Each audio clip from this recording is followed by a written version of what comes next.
Okay, wait till you do television. Yeah. Hey everyone, and welcome to our new show, the Paleo Post podcast. This is Seth from the world of Paleoanthropology, joined by Genevieve on Petzinger. on this show, Genevieve and I will review some of the most important, new, and exciting topics relating to paleoanthropology and anthropology in general. Each week, we'll be going on air to help teach and educate science as it's being done. So get ready because your weekly Paleo Post is incoming. We're here. I'm excited. I know we've been planning this for a little bit and it's come together pretty quickly, I think, but I think people are going to really enjoy what we're providing here. Oh, totally. And they just have to be a little bit gentle because it's our first episode. Yeah, we might have a few bumps in the road, but let's Well, I just think what both of us were talking about was yeah, that, like, there's so much going on in the field that there's new news coming out all the time, but some of it you really need some context for it to make sense. But talking by yourself, blabbering on for, you know what I mean? Like it's not as much fun as having somebody to like talk with. So I think this is where the two of us together are, it's going to be a lot more fun, and hopefully it'll be informative for our audience as well. absolutely. And I don't know what you're hearing from your colleagues, but I know people are loving the way that you and I talk to each other on air. And so I'm Yeah. really hoping we're going to attract and interest some people and show them that learning is not only important, but can be exciting and fun as well, which makes, of course, it just more enjoyable. Dude, I mean, it should be exciting, Should right? be, yeah. Like that's how that should be the baseline for this. So, I think that's why we get along so well. Is we're both such paleo nerds. That might that be a we just light way of putting it. right. We just want to talk about it all the time. So it's more like that's what we were sort of saying, right? Is it's like I'm like, oh, somebody who actually wants to talk about paleo stuff with me. It's perfect. Right? I mean, Yeah. I know my partners I know they love hearing about it, but I probably talk their ear off a little too much when it Oh, I comes know. to paleo. There's that moment where you're like, I think I might be a little too deep in the weeds here. But yeah, so this is perfect. Well, I think we're Absolutely. gonna try and do what, about 3 news pieces a week, and we're gonna attempt to be, as I've said in one of my science explainers, not too long-winded. So, but just to kind of again get everybody up to speed, like you see the headlines, what does it actually mean? And so this is where we're gonna dig into it a little bit and give people some background. Absolutely. So for this week's episode, we're going to be talking, as Genevieve mentioned, about 3 topics, and we'll go over them in a kind of interesting order. But the first one we're going to talk about is if you've ever heard of the Viking disease, it's this it's something that can happen to your hand that we've known about for quite some time, literally since the Viking Age, because it was talked about in the Icelandic sagas and whatnot, Mhm. that a swordsman's hand would, for some reason, just completely uh, curl almost into itself. The first did the index finger, and it would Like get almost a claw, kind yeah, of. It almost was a almost like they claw. get stuck in a Yeah, claw-like and shape. Yeah. you can't move your fingers out. And what it's actually called, and we're gonna be struggling with, I think, with a lot of pronunciations here, everyone. So please be nice. Do you Just take a run at it. Dioptrin's disease? Diop, Dioptrin's disease? Um, Diptrins, okay. and as I said, it's more commonly known as the Viking disease because it's more known to affect people in Northern Europe, at least previously thought. And Mhm. now there's slight correlation because we're seeing that it's coming from specific Neanderthal genes that we have isolated via recent testing. And, it's not the most important thing to talk about, but I think it's important that we understand that we're still learning so much about not only Mhm. ourselves and our own genetics, but we're still learning about species that we've known about for, well, quite frankly, the oldest other hominin species we've ever known about. Mhm. Yeah. Well, and I think I mean, Yeah, it's what you're saying, which is that it's a cool piece of news in its own right. Because I think every time we find like sort of a background for some new piece of our genome, it's really interesting, right? But I think, as you said, it's, to me, what makes a story like that so intriguing is the fact that this is part of us understanding what kind of impact Neanderthal interbreeding had with our own Absolutely. species, right? Like, and not just Neanderthals, but also the Denisovans. Like, there is some of the folks up in Tibet have a specific genetic inheritance from Denisovans, which gives them better adaptation to high altitude. Did you know that? I did, and I Isn't mean, that so cool? going way off tangent already, Yeah. but the people who live in the Andes Yeah. have a similar adaptation, but its cause and effect, well, the effect is the same. They're Yep. able to breathe at higher altitudes, But comes from a different place. is a completely different reason. So And crazy. if I remember from my human variation course a few semesters ago, Yeah. the people who inherited their genes in Tibet Yep. have the ability to consume more of the oxygen in the air into their bloodstream and thus Yeah. I have think. more Yeah. oxygen, whereas the Yeah. people in the Andes are able to, they actually have larger hemoglobin cells. That's so crazy, hey? Yeah. So I mean, I think, but that's why the genetics matters, right? Or I with Neanderthals and the fact that it seems to have an impact for type 2 diabetes. Absolutely. So, right? So well, and also the other thing about Neanderthal genetics, I'm talking about that one specifically just because we know it the best, is as well that, so when they say that many people around the world, because some Africans have it too, right? Because again, Neanderthals came, they went, people went in and out, is that maybe we have 1 to 4% as an individual, but Mhm. overall, I think, is it about 30% or 40% of the Neanderthal genome is actually represented in different configurations in different people around the world.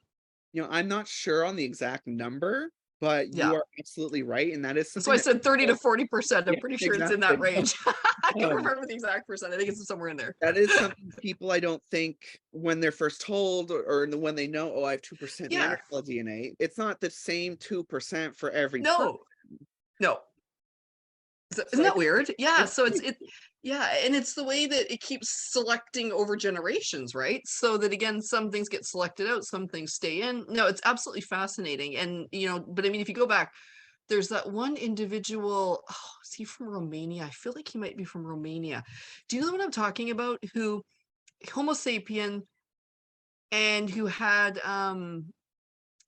Neanderthal, I think it was grandparents. And then of course there's the site of Bacho Kiro, where that one for sure, there's early Homo sapien there around 47,000, I think the dates are. And there's 4 individuals who each have at least one Neanderthal great grandparent, wow. if not grandparent. Isn't I that don't think I was cool? aware of these specific cases. Oh, yeah, I can look it up. I mean, we can always chat about that one in a future one, but it blows my mind. And it's not the same Neanderthal. So Right. this is a quite the integrated set of interbreedings. Like, we've got multiple Neanderthals interbreeding with multiple Homo sapiens somewhere around 47,000, because great grandparents is not that long ago. Right. Right? Absolutely. That's not very far prior. So, but yeah, so I think that's what's so neat about each one of these things, is that, and then also when you understand where it comes from, like, why do you have a greater prevalence for type 2 diabetes? It will help us, give us clues, I think, as well in the future as to maybe how to better target those genes. Yes. So I, And I think that's the other piece of it. exactly. And once we're able to do that, we're able to perform and create better medicine, which helps us progress more Yep. healthily as a species. Yep, totally. So I mean, it's a win-win, right? So there Uh, we go. So I think there we go. We covered it. If we weren't yes, too I think we long-winded. can move Woohoo! on now. We accomplished our first piece of news. Okay. Woo! The next one's a fun one. I think we were both really into this one. Do you want to explain it, give it the intro, and then I'll go on my big page of notes. I have my nerd Yeah. glasses on. I'm ready to go. When Genevieve showed me her page of notes for this one, I felt a little, it's gonna be interesting. We'll see, guys. Okay. there's a lot to unpack here, so we're going to try Uh-huh. to keep it brief. Yeah. So, the oldest genetic data from a human relative has been found Mm. in 2 million-year-old teeth. Yep. Not 50,000-year-old teeth, not even 200,000-year-old teeth. We're not talking even a species that belong to the Homo genus. No. This is Paranthropus robustus we're talking about, and I will Yeah. now hand it over to Genevieve to give us a little bit more on that. My excited details. Well, I think the first thing is and again, other than the fact it's super cool that they did this, the bigger thing to keep in mind, listeners, is that when you go that far back, we don't quite know how we're related to all of these guys. Absolutely. Like that's the thing. Like we know we're cousins, sister species with like Neanderthals, Denisovans. We know how closely we related we are with those guys now because we know the split point. We got enough genetics to know. Once you get farther back, it's a broken chain. Like, Absolutely. like, like, like we don't know. Like, for all we know, they might the Paranthropus. So Paranthropus are like the really heavy browed with the big sagittal crest. Like they almost have a gorilla like look to them, like with the way their skulls look. And there's the smaller ones are the Lucies, and those are the Australopithecus. So you kind of got your Paranthropus and your Australopithecus. This is anywhere from 2 to what, 4-ish million years Yeah. ago, very Yeah. roughly. About two to Yeah. four. And somewhere in there is a relative. That's all we know. But we don't know if it's the big bone guys or is it the little petite Lucies. We don't actually know. And so getting genetic data, even if we're not fully answering that question yet, is crazy because we don't know who the direct relative is versus who's that weird second cousin that nobody invites to the barbecues. No. Right. Most, So, I think it's scientifically accepted, but with yeah. no real backing, in my opinion, that the Yeah. chain of events was Anamensis afarensis something, Yeah. maybe, and then a few little things in the middle, and then we get to Homo habilis, Yeah, suppose. right? Yeah, like there's the funny, yeah, so that's what I mean. It's a really gray area in our deep history. So getting genetic information is mind-blowing. How's that? So that's the context for people that, we don't have the answers yet, but we are now a step closer to something we thought was impossible because fossils are bones where the mineral in the bones, like the calcium and the stuff that makes it a bone, has been replaced over time with like stone minerals. Like it's literally turning to stone. And so the question is, can genetic material survive in Right. in that kind of setting, right? And this is where, I mean, all the stuff that we've been doing is absolutely mind-blowing lately in the field. Really, when we're thinking about what we're rebuilding from, it's crazy. And I have So a question for you about this since you did more research into it. yeah. Were what are the circumstances here? Is it that we have a new technology that they tried? Is it that they found a well-preserved tooth that they hadn't tried it older technology on yet? Okay. Or Let me give you the who, what, where, when. We'll give you all okay. that now. I started with the why, but I guess we should start with the facts. Okay. It doesn't help. We should pre-warn people. We apologize. I'm really non-linear in my thinking. How are you? I think you're fairly non-linear too. Oh, So I'm bouncing all over I the know. solar So we system. took we Yeah. took a bit of a circle route, but here we go. Back to the story. Okay. So we got 4 teeth came out of a cave in South Africa called Sloth. And these teeth are all from a species called Paranthropus robustus. And so these are the big boned or big boned relatives of some kind. And these teeth came from a layer that's supposed to be about 2 million years old. So this is the idea. They're about 2 million year old. Teeth are fantastic because material can be preserved in them in a way because of the way it gets locked in under the enamel. Teeth are fantastic all over the world. Teeth are excited when we get them.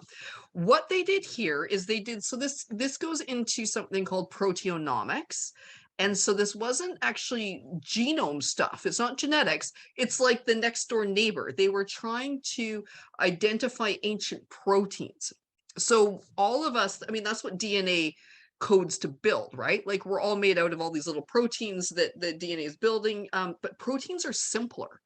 And so they often last better in the archaeological record, and they're easier to rebuild because there's less pieces of them. So this is what they were doing, is they were looking, so proteins is like this adjacent thing that's like one step simpler than trying to rebuild this ridiculous, 2 million chromosome long strand thing, right? Like, so this is where, right? Like, so these are easier. And often you can, we shed proteins constantly. They're in our spit, they're on our skin, like they're all over the place.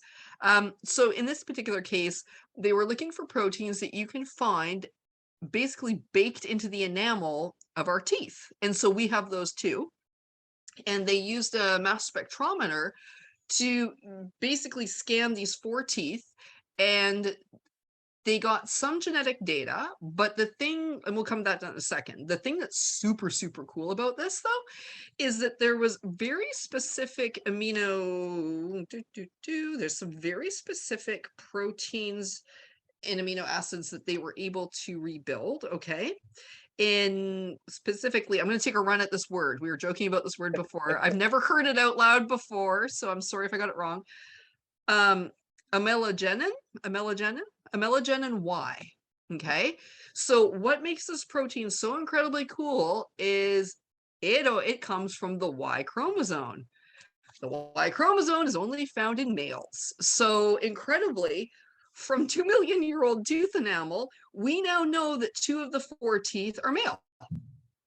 Isn't that crazy? That's Yeah. insane. Yeah, it's so cool. And then on the other teeth, they found the female equivalent, which is so on the other teeth, they got the they actually had thought, hold on, let's see, the X chromosome. Yeah, they have an X chromosome version of that protein. And they found the X chromosome version, but not the Y. Now, it's possible maybe the Y is degraded and those other ones might be male as well, because of course males have 1 X, 1 Y. It's sort of the general understanding. But they think now that 2 of the teeth are female and 2 are male, which is really, really neat. And then they were able to start rebuilding what they call a protein library, or like it's what they call like a genetic library of proteins. And the way that works is that every species has slightly different combinations of proteins. And so they can, with more information, we can figure out how related we are to each other. And so they're not completely there yet, but with this data for the very first time, they're starting to basically build a protein data set for Paranthropus. And now, of course, they can trot off and go do this with, like, now that we know it worked on this one, now there's teeth, lots of teeth. I mean, well, comparatively, I mean, lots of teeth would be maybe a handful, but yeah, there's not thousands, people. There's not thousands, but There, I will say quickly about that, and a yeah. little plug for another one of my shows, The Story of Us. Yes. I have an episode coming up with the newly minted Dr. Ryan McCrae out of GWU, whose Perfect. dissertation was about cataloging and profiling the index of fossils, hominin fossils that have been published. Yes. So, for example, the overrepresentation of teeth in the fossil record is something clearly represented in his research. And when Good. we show that episode, there's a Yeah. really great chart that shows this. So if Ooh, you're listening, perfect. look forward to that, because it'll show you, for example, like how many craniums in the fossil record are actually available in public data Yeah. versus teeth. Yeah. So very interesting. Teeth, there's so many compared Oh, I know. to So it's and perfect. If they yeah. can start figuring out techniques to pull genetic data out of them, that's exactly how they can tell that's one of the ways they were actually able to tell the relatedness between Homo sapien and Neanderthals was using the proteins. Because they've managed to sequence out, they've identified 800,000-year-old proteins that came from our common ancestor. Wow. Yes, that was in Spain. I think it was at Yeah. Atapuerca. It was one of those ones. And So again, the protein's you're not gonna be able to get a full genome off of it, but you get some very important clues that can tell you, if this is this species and not that species. And this is now with Paranthropus, they're just starting to build this library.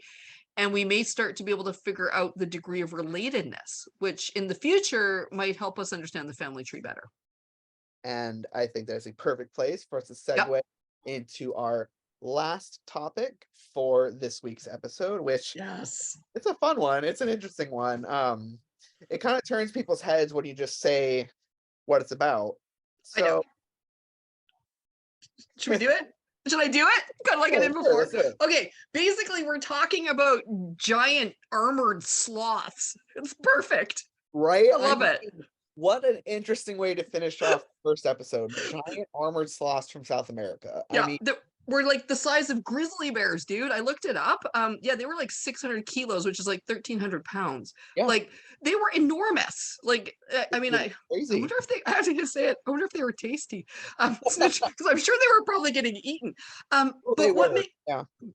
yeah, but what makes this so cool is that so I had to go look up an osteoderm to go see what it was. It What incredibly is neat. that?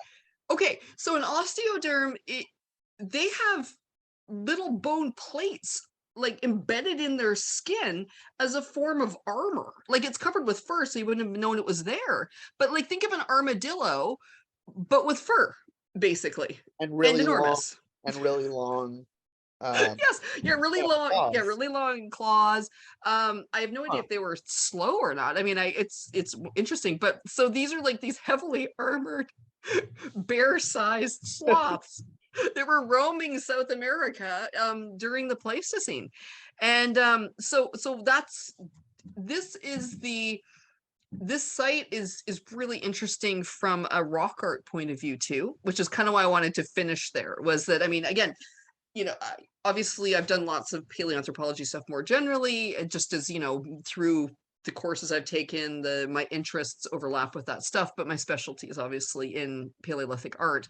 So this was where I thought we'd finish with the one where I could get really excited about it. I mean, the other ones were cool too. But the Santa Helena rock shelter is in Brazil, and they've been researching, excavating at that site now. I think it was since the 80s. Like they've been there for a while, Oh, and it's one of the sites that's been challenging the age of the Americas for a long time, anyways. right, right. Yeah, What's and interesting? so yeah. So this was these particular. Hold on, let me flip to my page of notes for my sloth because I also have big notes for sloth.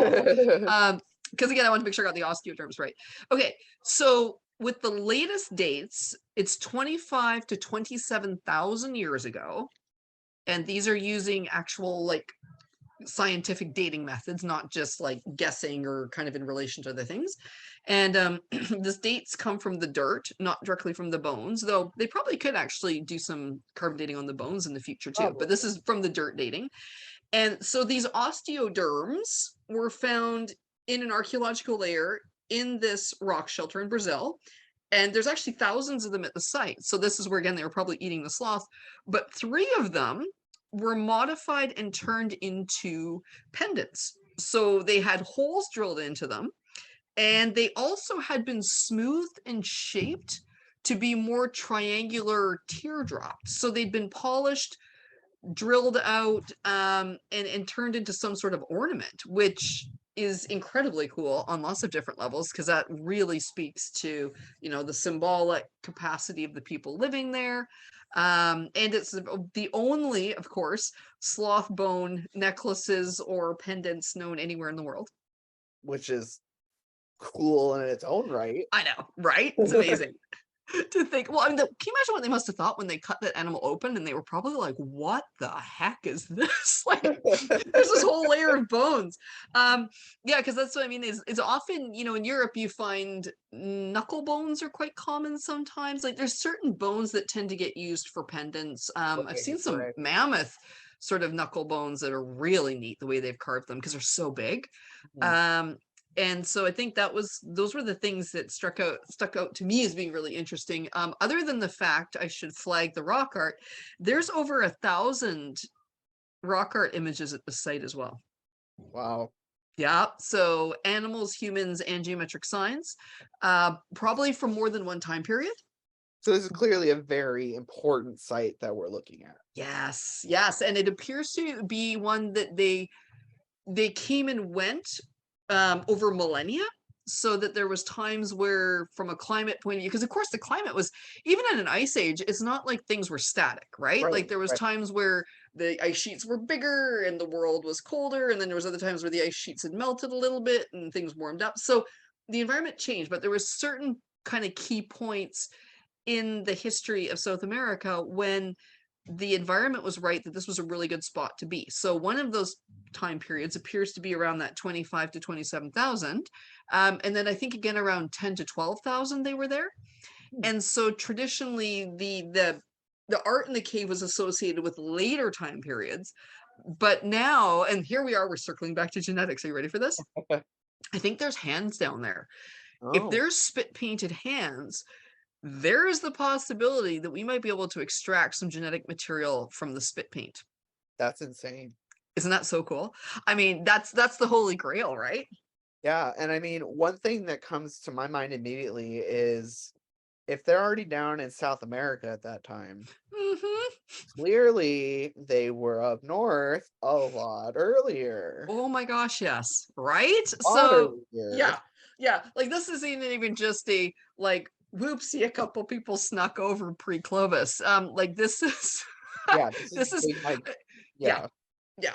No, and I mean I think that I mean I feel like you and I've talked about this is gonna come up because there's lots of cool stories we can cover because there's so much new genetic stuff coming out, all these new sites are coming out, but the Americas has chronically been dated recently, Yeah.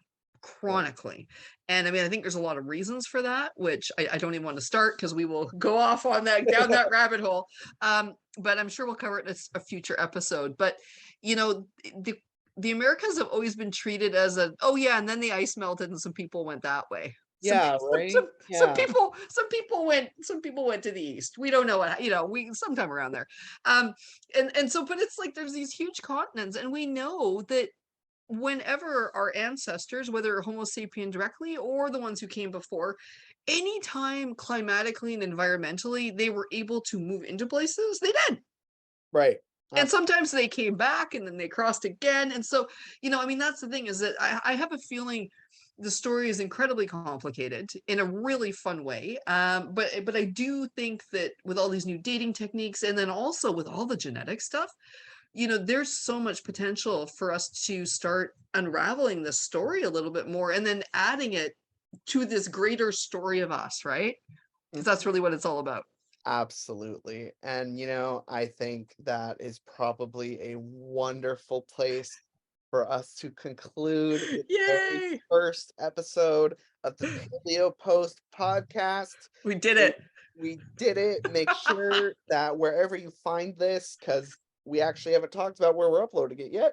So we'll figure that out. Yeah. And then once it's there, you need to subscribe for more episodes. Heck yeah.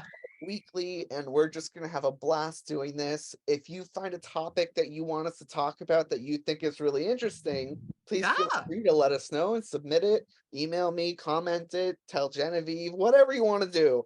Just Yeah. let us know, and we might get it on the show. I know. That would be fun. Oh, yeah. I mean, it's endless. We're never going to run out of podcasts. It's so Right? fun. What a great field. Right. Yay. Well, thanks everybody for listening. Absolutely. It was a wonderful time, everyone, and we will see you on the next episode. Woo-hoo. Bye. Bye.